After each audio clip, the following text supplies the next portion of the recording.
Bismillahirrahmanirrahim. Assalamualaikum warahmatullahi wabarakatuh.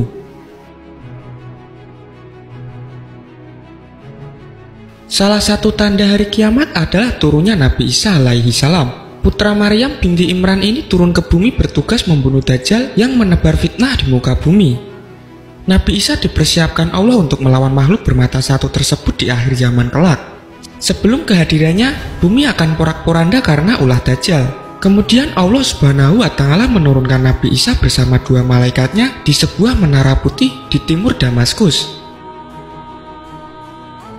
Tetapi yang sebenarnya, Allah telah mengangkat Isa kepadanya dan adalah Allah Maha Perkasa lagi Maha Bijaksana. Quran Surat An-Nisa ayat 158.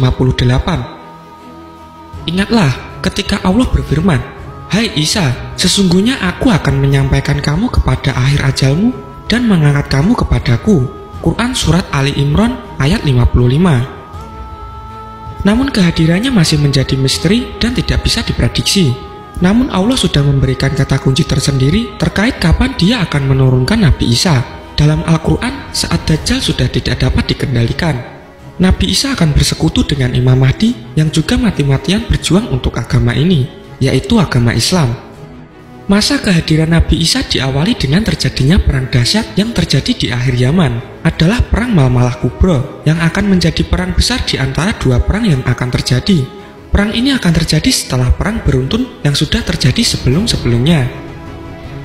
Pada perang tersebut, kaum muslimin akan menang atas Jazirah Arab dan Persia serta saat melawan kaum Rum. Rasulullah bersabda, "Kalian akan perangi Jazirah Arab sehingga Allah menangkan kalian atasnya. Kemudian kalian perangi Persia sehingga Allah menangkan kalian atasnya. Kemudian kalian perangi Rum sehingga Allah menangkan kalian atasnya. Kemudian kalian perangi Dajjal sehingga Allah menangkan kalian atasnya." Hadis riwayat Muslim. Kemenangan ini tidak lantas membuat perang selesai, karena ternyata ada perang yang maha dahsyat yang akan dilalui kaum muslim sebelum terjadi kiamat.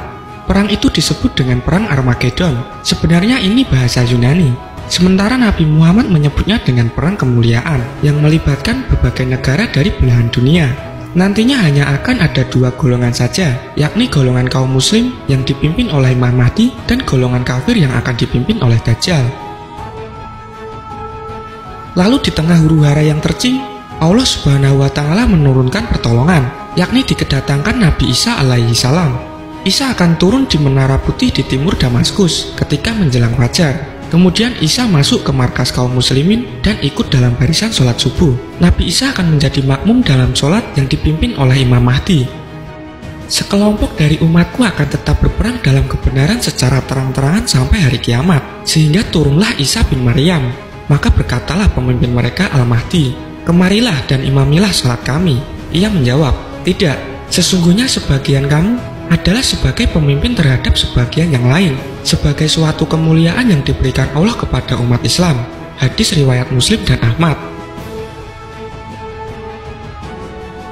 Setelah itu, ia bersama Al-Mahdi akan memimpin kaum muslimin menyerbu seluruh markas kaum kafir, bahkan berhasil membunuh Dajjal dan seluruh orang kafir.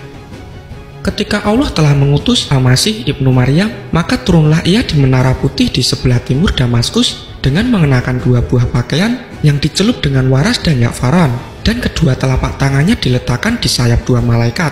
Bila ia menundukkan kepala, maka menurunlah rambutnya, dan jika diangkatnya, kelihatan landai seperti mutiara. Maka tidak ada orang kafir pun yang mencium nafasnya kecuali pasti meninggal dunia, padahal nafasnya itu sejauh mata memandang. Lalu Isa mencari Dajjal hingga menjumpainya di pintu Lut, lantas dibunuhnya Dajjal. Kemudian Isa datang kepada semua kaum yang telah dilindungi oleh Allah dari Dajjal. Lalu Isa mengusap wajah mereka dan memberitahu mereka tentang derajat mereka di surga. Setelah membunuh Dajjal, tugas Nabi Isa alaihi salam tidak serta-merta selesai begitu saja. Ia masih harus menghadapi pasukan Ya'juj Ma'juj yang akan keluar pada masa kehidupannya kelak. Pada zaman dahulu, Raja Zulkarnain mengurung Ya'juj Ma'juj di dalam sebuah tembok dan mereka terkurung di sana sampai akhir zaman. Namun perlahan-lahan mereka dapat menjebol tembok ini. Tentara Ya'juj Ma'juj terkenal sangat beringas. Mereka bahkan lebih kuat dibandingkan tentara Dajjal dan Nabi Isa. Akhirnya Ya'juj Ma'juj akan membuat kehancuran di muka bumi. Nabi Isa hanya bisa berdoa kepada Allah untuk memohon pertolongan. Doa tersebut dikabulkan Allah dengan mengirim hama yang bisa menyebabkan penyakit. Akhirnya binasalah Ya'juj dan Ma'juj. Setelah masa kelam tersebut berlalu, maka Nabi Isa akan menyebarkan kebenaran di muka bumi. Dalam Sahih Al-Bukhari dan Sahih Muslim, diriwayatkan Abu Hurairah radhiyallahu anhu bahwa Rasulullah Shallallahu alaihi wasallam bersabda, "Demi Zat yang menguasai diriku, tak lama lagi Isa alaihi salam turun untuk kalian sebagai hakim yang adil. Ia mematahkan salib, membunuh babi, menghapus perang, melimpahkan harta sehingga tidak ada lagi orang yang mau menerimanya. Sampai satu sujud lebih baik daripada dunia dan isinya." Menurut beberapa riwayat, saat diturunkannya hingga wafatnya Nabi Isa kelak, itu terjadi selama 40 tahun.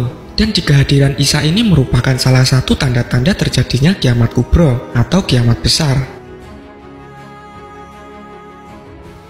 Nah, itulah ciri-ciri Isa bin Maryam dan misinya ketika turun di muka bumi. Semoga Allah memudahkan hal ini. Semoga Allah memberikan pemahaman dan keyakinan yang mantap untuk menyongsong hari kiamat yang semakin dekat menghampiri kita. Segala puji bagi Allah yang dengan nikmatnya segala kebaikan menjadi sempurna. Wassalamualaikum warahmatullahi wabarakatuh.